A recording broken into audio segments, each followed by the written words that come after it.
ويبدأ مباراة الفاينل تلعب الكرة مغربية، يتقدم الهجوم للوصول، الكونتر اتاك المصراوي خطيرة جدا في الامكانيات، مصر تلعب بذكاء وخبرة السنين، يتقدم الهجوم عن طريق الاخضر العشرة، يلعب الكرة ابراهيم عادل الكابيتان والتسديد الجول. عالمي يا مصري، عالمي عالمي عالمي، حتى له من طنجة مش ممكن جول عالمي للمنتخب المصري. 1-0 صعيب على حارس ستراسبور.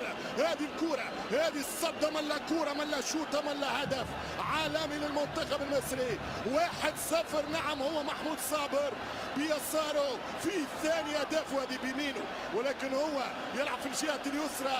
حط الكرة عالمية، كرة ما تتشافش، كرة ما تتشدش. روجيريو بفرحة نيمار بعد السنوات الريو ينجح لحد الآن في الشالنج والتحدي هنا في قلب مولاي عبد الله في الرباط. في الفينال جات فرصة انقذها بالعروش.